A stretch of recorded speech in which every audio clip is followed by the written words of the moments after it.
The Guild is Maximum Lawyers' community of legal entrepreneurs who are taking their businesses and lives to the next level. As a Guild member, you'll build relationships, be held accountable, and learn strategies specifically designed to get you unstuck and accelerate your plan for growth. Members are also granted exclusive access to masterminds hosted around the country. Our next event is coming up, and we're heading to Scottsdale, Arizona. There's something truly magical about the power of these in-person connections where real-time breakthroughs happen. Picture this. You're surrounded by like-minded law firm owners tackling your business and mindset challenges together. The energy is electric, the insights are transformative, and the results are game-changing. Investing in yourself is the best decision you'll ever make. The knowledge, strategies, and breakthroughs you'll gain are priceless assets that will supercharge your practice and propel you forward. Join the Guild and secure your ticket to Scottsdale at the best possible price by visiting MaxLawEvents.com. Run your law firm the right way. This is the Maximum Lawyer Podcast. Your hosts, Jim Hacking and Tyson Mutrux. Let's partner up and maximize your firm.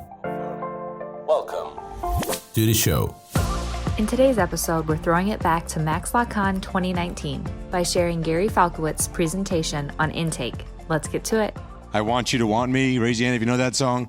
Maybe you saw the movie 10 Things I Hate About You if you're a little younger, right? I do a little karaoke. First, let me thank the organizers here, Jim and Tyson, for doing a fantastic job. Really impressed by what you've created, and I've been following you guys for a while. We had some calls, so kudos to you and keep it up.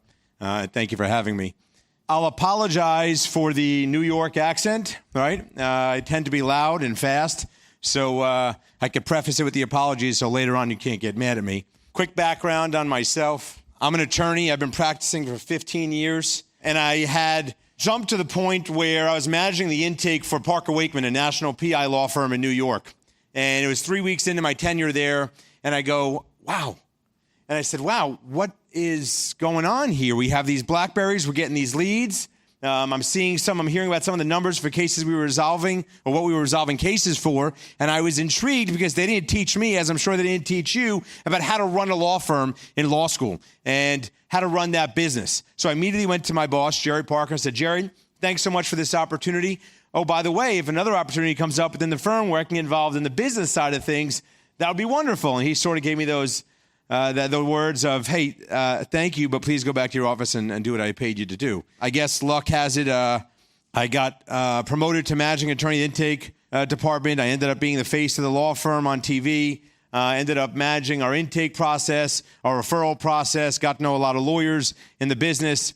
And I realized that there was a tremendous hole in our industry, and it was at the intake level. And we were leaving way too much money on the table. And the goal for all of us, right, at the end of the day, is to sign more cases without spending any more money on marketing. Now, you guys know what's going on here. You see what's being spent.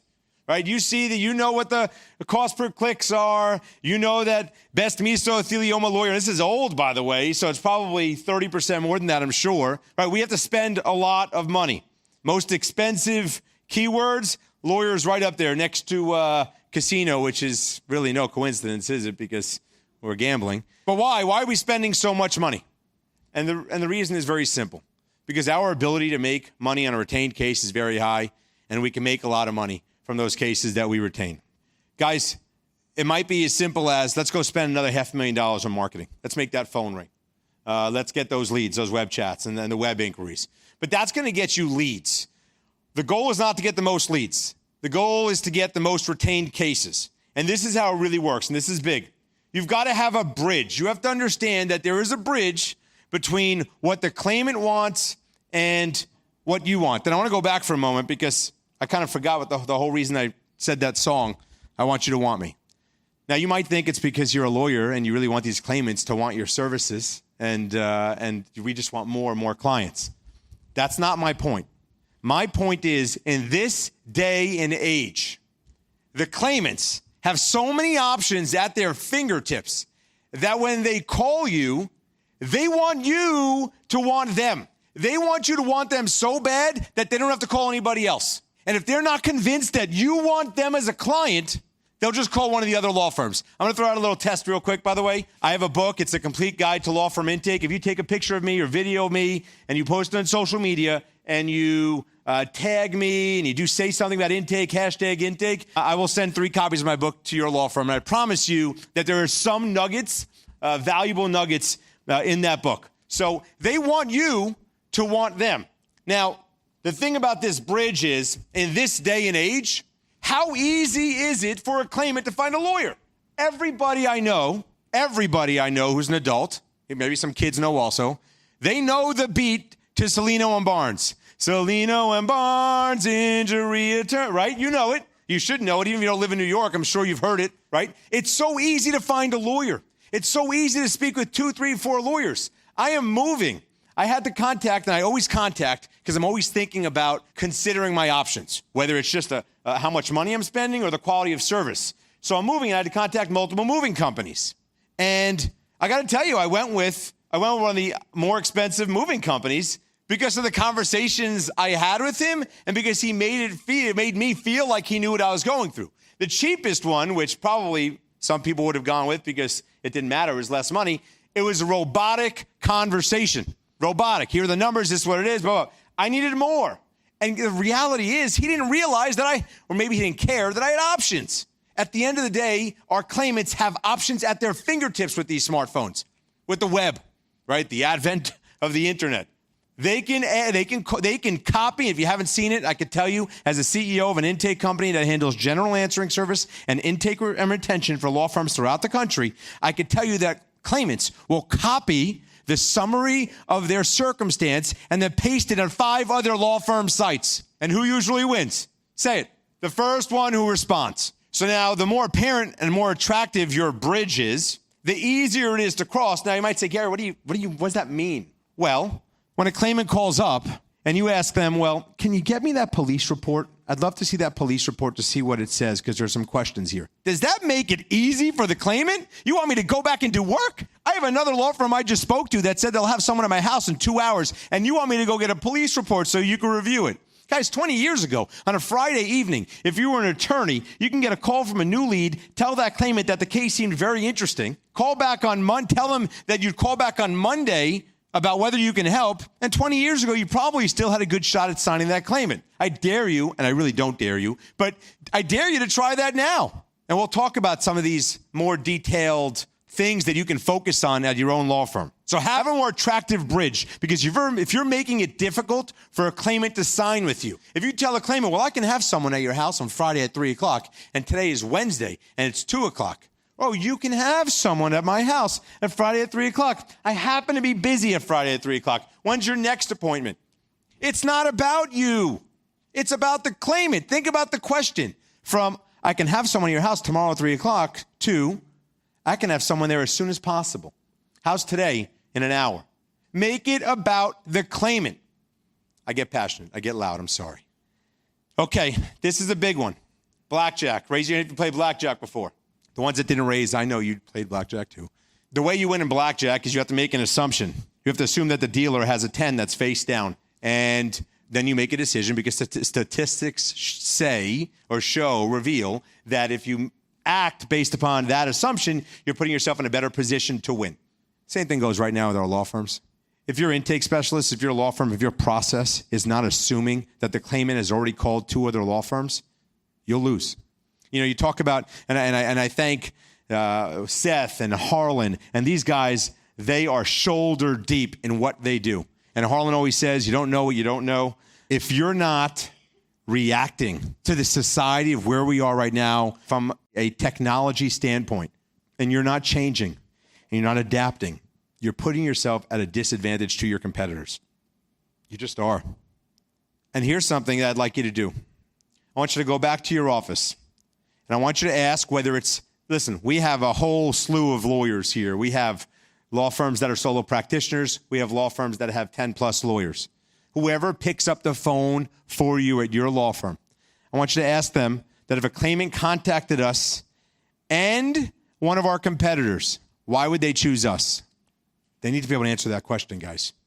Whether it's statistics about how good your law firm is, how friendly you are, how experienced you are, how personable that intake specialist is. I don't care. She or he could say, well, because I'm really a nice guy and I get along great with claimants. Fine. That's good. That's something to build on. But if your staff, if your receptionist, if your paralegal can't answer that question, then it goes back to you don't know what you don't know. You have to be acting under the assumption that you have competitors.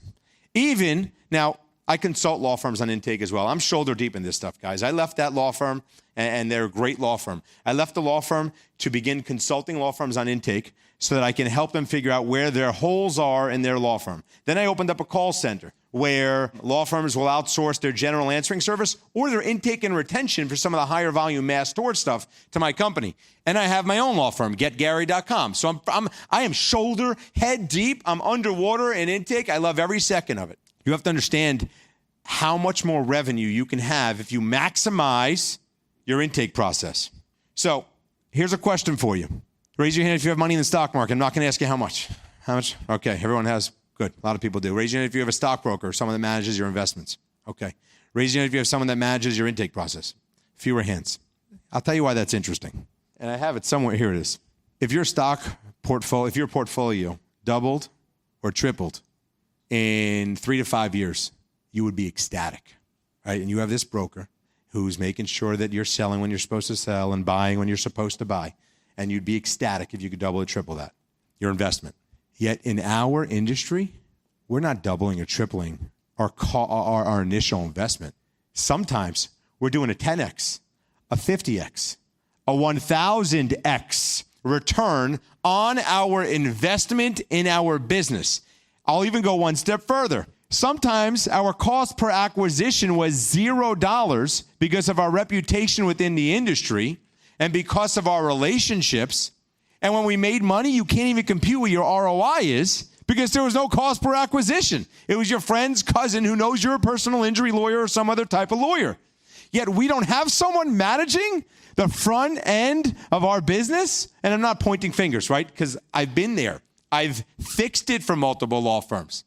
But if you guys are going to spend money, we're in a very interesting environment where we can't call people. I told you before how I want you to want me. A lot of us put our own money out there gambling, hoping that someone's going to call us up. Now, Tyson was saying that in Missouri, you get to send something out 30 days later. That's pretty cool. You don't get to do that everywhere. Where everywhere else or most other places, you've got to put your name out there, you put your phone number out there, have a really attractive story, and hope that they give you a call. Hopefully, they only give you a call, but they're going to call multiple. People like to call it sales, and I am not offended by that. It is sales. But it's more than sales. It's reassuring. Someone is calling you. They are interested in your service. They haven't chosen your service. They're interested in your service. Now you got to bring them over the bridge and reassure them that they did the right thing by calling. And my question to you is, if the ROI could be so tremendous, why aren't we putting more time and effort and potentially money into ensuring that we're not losing or minimizing that ROI? Why aren't we treating our law firm's investments the same, if not better, than we treat our personal investments? Little comic for you there. Hopefully it gives you a little bit of a smirk. Okay, unlike the stock market, here's what's interesting. Again, we have that stockbroker, but here's what's funny. Unlike the stock market, we have real control over the results. We have a roadmap in terms of how to litigate a car accident case. You guys can do that in your sleep. You know how to maximize the ROI of those cases 99 out of 100 times. We know how to maximize value, how to negotiate, and we know how deep the pockets of where we're trying to get money from are. Yet again, we have a stockbroker hoping that he doubles or triples our investment. And here we are where we're doing a 10x or 20x, and we kind of just close our eyes, throw our money in the air, and hope that it works out for the best. So what's the best metric available to assess your intake? I'm sure you've heard these terms before, but I want to go through it from my own definition and my own experience. Conversion percentage. Your conversion percentage is this, and I'll go through it again in a moment. If you have 100 cases that qualify for retention, how many of those did you retain? If you retained 80 of them, then you have an 80% conversion rate. If you retained 40 of them, then you have a 40% conversion rate. And let me be clear about something here, guys. Time is not on your side. You must maximize the time on that first phone call when you're speaking with a claimant so that you never have to call them back again. Now, is that going to happen all the time? Of course it's not. But I'll tell you, one of the issues that most law firms have, they don't empower their staff to determine whether a case qualifies on that first call. So what happens is they have to call back or say, you know what, I'll be right back. I got to go speak with a lawyer, or that could be interesting. Let's do some investigation, and you will lose. Educate and empower your staff to understand what types of cases you want and get them signed up, and make sure you reassure that claimant and you clearly communicate to that claimant that this meets our criteria. And let's talk about it. Generally speaking, what's the worst that can happen? You sign a case that you don't want and you reject it post-retention. Yes, I know there are some state rules about having to file this or file that, and that's fine. Most of the time, it requires a phone call and a letter if you don't want that case. Now, if your process in-house doesn't allow you or give you the ability to review those retained cases immediately, that's a whole other issue. But your job is that when a case qualifies, get that case retained as soon as possible. And make sure your staff can qualify that case on the first call. I put up these numbers. Generally speaking, for general negligence cases nationwide, the average conversion percentage of qualified cases is 70 to 75%. That means we're leaving 25 to 30% of cases that we want on the table. People that contacted us. For mass torts, which a lot of my clients do mass torts, the average is 50 to 60%. That's 40 to 50% we leave on the table. Why the number's so low? Competition is intense and we have too many leaks in our process. That's it. It's that simple. We're not aware, or we don't appreciate the level of competition, or we don't have the appropriate or most efficient process in place to maximize our conversion percentage. So where should the numbers be? Well, for you general negligence or auto accident law firms out there, because you have the ability to see these claimants face to face, it should be greater than 90%. For those mass tort law firms, it should be greater than 75%, which means that there's a lot of room for improvement. You can see that right there. And I don't know what your average fee is. I just took a nice round number. Some law firms, it's more than that. Some it's less. But you see the difference. 10 more cases is a big deal. 50 more cases is a big deal. And that's not about spending more money in marketing. That is not about spending more money in marketing. It's about maximizing what you do when those calls or leads come in. There's one law firm I just had a conversation with. They just sent me an email this morning. Their phone calls are going dead early on in the conversation.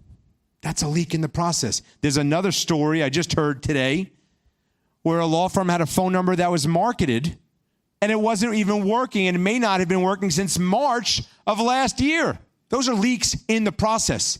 And unfortunately for all of us, including myself, for all of us, we have leaks in the process. And if we don't have someone that's looking or reviewing over what that process is to ensure there are not inefficiencies or huge holes, then we don't know what we don't know. And we're certainly not maximizing our revenue. Now, these are my own KPIs, key performance indicators, statistics, that I want you to be aware of. And I want to go through them pretty quickly with you. Your want percentage. Gary, what's that? Don't confuse me. Okay.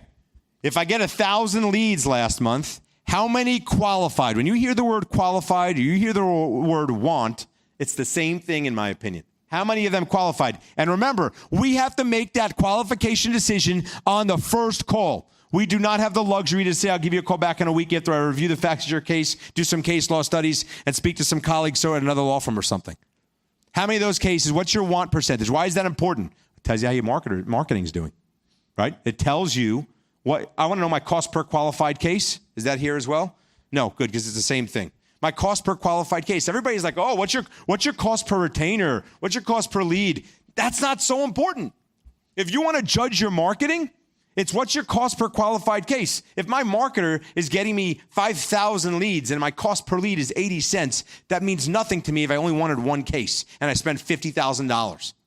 You got to know. So if you're qualifying appropriately, and they talked about automation, they talked about software, and if you're using the appropriate software, you should easily know, here are the cases I got, here are the leads I got from this marketing source, here are the leads from that marketing source that I wanted, and here's my want percentage.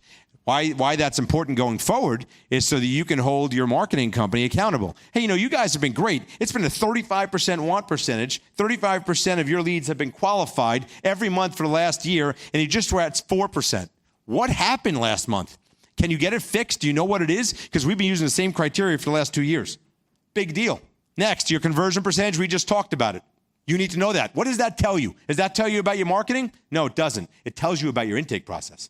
If you're signing 100 out of 100 cases that you want, you got a strong intake process. You might want to actually loosen up the criteria and get more cases. But if your conversion percentage is 40%, that's an issue. And by the way, I've seen both. I've consulted with law firms that are signing 400 cases a month, and their conversion rate hovers around 96%. Yes, I said that correctly. 400 cases they're retaining a month, and their conversion percent is around 96%. I've seen law firms that retain about 100 cases a month, and their conversion rate was at 40-something percent. But we're all fallible. We all have issues. Your retained percentage. Of those leads, how many did I retain? You want to know your cost per retainer. You want to know your cost per qualified case? You want to know your cost per retainer? It's important to know. Hey guys, it's Becca here. I'm sure you've heard Jim and Tyson mention the Guild on the podcast and in the Facebook group. That's because we're seeing some really exciting things happening with Guild members and their businesses. The Guild is this perfect mix of a community, group coaching, and a mastermind. Inside, you'll gain support, tap into a network of connections, and continue learning, a common theme among successful entrepreneurs. There are so many benefits inside the Guild, including weekly live events and discounts to all Maximum Lawyer events. Head over to MaximumLawyer.com/the Guild to check out all of the benefits and watch a few testimonials from current members. Investing in a community is like the self-care of business ownership. Being in a community with other people who get it is crucial when you're creating a rock-solid foundation to build your business on, one that's strong enough to withstand setbacks, transitions, and growth. So head to MaximumLawyer.com and click on the Guild page to join us. Now, let's get back to the episode. Your average time to follow up on web leads. Guys, do some research here. What is it? Are you waiting an hour? Are you not following up on a web lead that comes in on a Saturday morning at 11 a.m. until Monday at 10 a.m.? Are you not following up on a web lead that comes in at Thursday night at 7:30 until Friday at 9 a.m.? It's a big deal if you're not. In this day and age, we better be 24/7 one way or another. You want to outsource it to my company, outsource it somewhere else? You better have someone picking up those phone calls and calling back those leads. I'm not saying the 3 a.m. ones. Those can be a little bit inappropriate sometimes, although I've made that call. I promise you I have. You need to know what the average is. Is your staff telling you, when you sit down and talk to your staff, are they saying, oh, no, we get to them, but we wait till 2 o'clock to call them back? I've heard that before. You have to assume that the claimant that just contacted you contacted 2 other law firms. Yes, I'm repeating myself. Yes, I believe that's the best way to teach. I know it's the best way that I learned. Average no response time before quitting. Let's figure out those words. Average no response time before quitting. In other words, how long did you go radio? How long was the claimant radio silent for that you said, they're not interested in us. They haven't called us back. It's been 4 days. Now, I will tell you from first, by the way, everything I'm telling you is from experience. It's not gospel. It's not fact, but it's from experience. So I saw it, okay? So I need to say that so you don't think I'm making something up to make my lecture or conversation more effective. In my company, where we handle the retention for some law firms, we will not close out, we only get paid for the retention side of things. We only get paid, my company, if we get a case signed. So we're very persistent. We're not going to quit so easily. You'd be surprised at how many cases we won't close out a case until there's 30 days of silence, at least. And if we speak with the claimant, it can keep going. We've retained cases that were 7 months in intake. 7 months. Not because we were harassing the claimant, but because every time we spoke with them wasn't the right time, but they were still very interested. Oh, I'm going on vacation. Oh, my mother's in the hospital. Now's not a good time. I need to review with my husband. Whatever it is, they're still interested. We kept calling. If you've decided in your law firm, if you've come to the conclusion, well, listen, we called 4 times. Okay, we left 4 messages. We sent out 4 emails. They're not interested. That's not true. It's not necessarily true. Why not keep going? Why not hear the words that we know we don't want to hear, but maybe we do? I went with somebody else. Because at least we get closure. I'm a big closure guy. Why'd you break up with me? I'm married, don't worry, I have kids. But I'm a big closure guy. Right? If someone doesn't want my law firm, I just want to know for sure. Because it's the worst feeling. It's a worse feeling when I get it after 3 weeks or 5 weeks or 7 weeks, and I realize, how many of them did I close earlier, years ago? Next one, mail-out percentage versus electronic signature versus in-person at firm versus in-person not at firm. These are the ways you sign up cases. Raise your hand if you're not yet. Yet is there on purpose. If you're not yet using electronic signature for retention. A few hands. Unless there's some law that I'm not aware of, and it might exist in your state for your case type, you need to consider it because your competitors are and because it gives you the ability to do the following. Hi, ma'am. And I could do it a lot better than this, but based on everything you just told me, you qualify for retention. What I'd like to do now, so that we can begin our investigation immediately on your behalf, is to have you sign something called a retainer. I want you to review it, but I'm also going to stay on the phone with you as you review it, so that when we hang up this phone call, you've retained my law office, and there's one less thing you have to worry about. Pretty cool. Everyone here should be doing something like that. Average sign-up time between qualifying and signing. We talked about that a little bit before. I hate when an intake specialist, and usually it's because lack of training, so we have to fix it, but when an intake specialist says, when are you available to meet with one of our investigators? Oh, next Wednesday might work. Excellent. We'll have someone at your house next Wednesday. 2 o'clock sound good? Great. We have to convey urgency for multiple reasons. Two of the obvious reasons are, one, we want to get this investigation started immediately, just in case there are any issues we need to be aware of. And two is, we want them to be off the market. We don't want them looking elsewhere. So if we could change our question from when are you free to are you available today at 2 o'clock, that's a big difference. We have to convey urgency. Retained then rejected percentage. And that's exactly what it sounds like. What percent of cases that we retained did we ultimately reject? Got to keep an eye on this. It tells you about what your intake and retention criteria is. If you're rejecting 50% of the cases that you're retaining, then there's something wrong. We have to figure out why we're rejecting those cases, and can we figure something out earlier on in the intake stage, so that we don't retain those cases that we're ultimately going to reject. Got to be aware of that. And by the way, you have to do that pretty quickly. You can't wait 6 months to figure out that some case that was retained, this is the worst. Law firm ends up rejecting some case 6 months after retention, and then they go yell at the intake staff, why would you retain this case? This is a waste of our money, a waste of our time. We never should have investigated in this.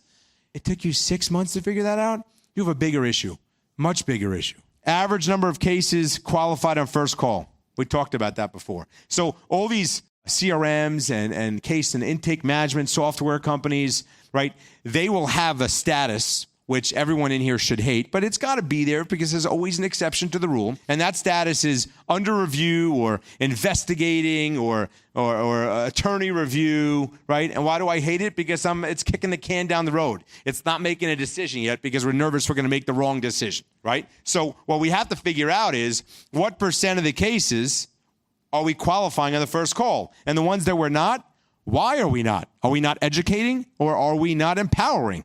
And those are two big things. And then lastly, the reasons claimants provide for not proceeding. Guys, I want to know this. You learn a lot when you ask a claimant that says, you know what, we went somewhere else. Okay, but before we hang up, and by the way, good luck. I know wherever you went, they're going to treat you well. But just so I know, what was it about our law firm that you chose to go elsewhere? Your intake specialist cursed us out. Oh, they did. I'm so sorry to hear that. Oh, your intake specialist said the only time they had an investigator available was on a Monday, and I'm never available on Mondays. Ask the question. Ask more, get more, guys. Let's learn about where we are weak and where we're strong. Now, this is just basic stuff. We talked about it before, giving you an idea of want percentage, conversion percentage, and retained percentage. I don't think we have to go through the math per se, but it's certainly there for you. Why are we losing qualified cases? This is sort of the other list that I hope you kind of bring back to your firm and think about trying to figure out why you can't maximize ROI sometimes. We may have the wrong person on the phone. If you're not listening to calls, and Seth brought this up earlier, I remember being at my old law firm and going to some conference and them telling me how important it was to hear your staff on the phone, and it's tough to do it live because you have other work to do. So I remember starting to listen to calls. The next statement I make is not exaggerated. Every single phone call was able to be improved. Every single phone call was able to be improved. Now, the first reaction is I'm going to gain some weight and get gray very quick because I'm realizing what our issues are. But then the second reaction is, all right, we could fix this. We could talk about it as a team. I could tell everybody what some of these issues are, and I can hold my staff accountable to what my expectations are, right? We used to call them softballs.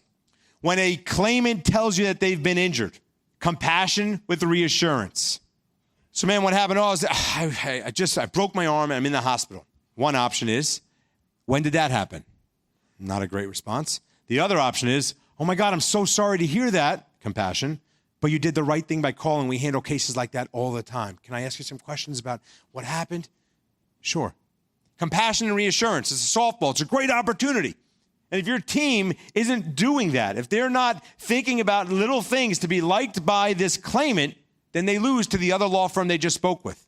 Compassion and reassurance. There is nothing more powerful at intake than providing compassion and being reassuring. Wrong message being conveyed? It is what it sounds like. If you're not telling the claimant what the law firm can do and how they can do it, and why it's important to move forward with the law firm, then you're just answering questions. You know what bothers me? I'm going to tell you a quick story. 2 years ago, my iPhone broke, and I kept having to call Apple and Verizon because no one was taking responsibility for why it wasn't working. And I went through this for, no joke, 3 to 4 months. Now, one might say, Gary, why didn't you just switch phones? I mean, what are you doing? And one of the reasons why is because the tech at Apple, every time, whichever tech it was, every time I called, that tech said to me, we've handled that problem before. Give me some time, I'll figure it out for you. And every time I fell for it, every single time. But it calmed me down. You can imagine, right, how important. I got a family, I got a business. That cell phone, as everyone in here understands, we know, it's a pretty important, item for us. But every time he said that, I was willing, my stress level, my anger, my impatience would come down a notch or two. Because it's okay, this person's listening to me, making me feel like they know what I'm going through and they can fix it. And I realized, damn it, that's intake. That's intake. Claimants calling up, all they want to hear is that what they're going through, you can handle. That's all they want to hear. Then you got to be likable. Then you got to give them, the most appealing bridge. Then you got to make them sign the case. But at the end of the day, they just want you to reassure them that they did the right thing by picking up the telephone or taking out the telephone and dialing your firm number. And when you start to listen to calls, you're going to realize that is missing. That component at intake is missing way too often. I'm going to go through these a little bit quicker. Lack of customer service, not categorizing or statusing appropriately in your software, lack of accountability, not listening to calls, lack of attorney involvement. I'm going to show you a photo in a moment. Not monetizing referrals. I hate this. Guys, referrals are a part of the business. I'm heavily involved in referring cases out. And if I'm not following up on those referrals, there's a possibility of losing money. There's a law firm that I began consulting with, and I realized that they referred out about 500 cases the year prior. And I asked them, okay, so how many of those cases retained did you get paid on? And they were having a hard time giving me that answer. I said, okay, what are the follow-up processes like with that law firm? And they're having a hard time giving me those answers. And I was getting angry because I realized I wasn't losing money. They were losing money, a lot of money. So we had to go back. And I got to tell you, there were 13 cases that the other law firm resolved. And this law firm was not paid or was not even marked as a referring attorney on. There's way too much money being lost in a poor referral process. Not tracking key performance indicators, using outdated technology, not considering appropriate vendors, a poor intake culture, not understanding the claimant's mentality. And that's the mentality, the shopper and instant gratification. They shop and they want an answer now. If you make them wait or you make them believe that you're the only game in town, you will lose. And then not recognizing the black holes. Here are some statistics to consider when evaluating your intake. Only 10% of salespeople make more than 3 contacts. I have a question for you. Let's see what it is. New web lead comes in, and be honest, doesn't matter. I'm not taking your name down. New web lead comes in. How many times, let's go this way. In this room, raise your hand if your firm will follow up at least 10 times before closing the case out for no response. Guys, I see less than 5 hands. It's a big deal. 80% of sales are made on the 5th to 12th contact. Only 13% of customers believe a salesperson can understand their need. 30 to 50% of sales go to the vendor that responds first. We talked about that. And if you follow up with a web lead within 5 minutes, you're 9 times more likely to convert them. 80% of calls go to voicemail, and 90% of first-time voicemails are never returned. That's why you keep going. That's why you stay persistent. Now, this is a photo. What is it? Anybody? Car dealership. I have that here because sometimes people learn better through a photograph. And I want you to think about this photograph when you go back to your law firm. Raise your hand if you're in a car dealership. Probably everybody here? Excellent. You go and sit down, you speak with a salesperson. You spend a half hour to 45 minutes to go over the metrics of the type of vehicle you want. They go over with you what the cost of that is. And you go, I got to think about it. What does the salesperson do next? Come on, say it. Somebody, anybody. Get the sales manager. By the way, every time. And I said, damn, another intake lesson. Here I am. You think their ROI, that dealership's ROI is better than your law firm? I don't think so. I don't think so at all. But they realize that their goal is to get a check in their hands and keys in yours. And the best way to do that is to make you feel special. And that if you're a true and interested buyer, they don't want you leaving that door, that dealership. Why would we not? Now, I don't know if everyone has these resources available to them. But if you did, why would you not get a lawyer on the phone every single time a case qualified? Yes, do I think that's the goal and that should be the golden rule? Of course I do. And you can come down and go to the silver rule, which is every time a case qualified, that was a strong case. Fine. But think about it. If we're following the blackjack assumption and we believe that the claimant is calling 2 other law firms, I guarantee you call 3 law firms, you're not getting 3 lawyers on the phone. Don't you want to be the one that puts the lawyer on the phone? Doesn't that put you in a better spot, a better position to win? And isn't it worth your time and money to do that if the case qualifies? I believe it is. Another one, I think everyone in here should go to Google and type in their law firm name and look at the hours that they're open. Because if you say 9 to 5, you're hurting your law firm. You guys know it. I'm talking about the injury lawyers here. You all get a lead every once in a while where a claimant just had an accident and is on the way to the hospital or is at the hospital. Accidents happen 24/7. That claimant, who is still not injured terribly enough where they can look up a law firm on Google, will look at multiple law firms near me, and they'll see times. And they'll skip over everyone that says closed, open. You better be open 24/7. Electronic signature, did we talk about it? I don't know if we did. We did. You have to be using electronic signature. It has to be in your practice. The gold nuggets, too many law firms want that clear case, that strong liability, strong injury case.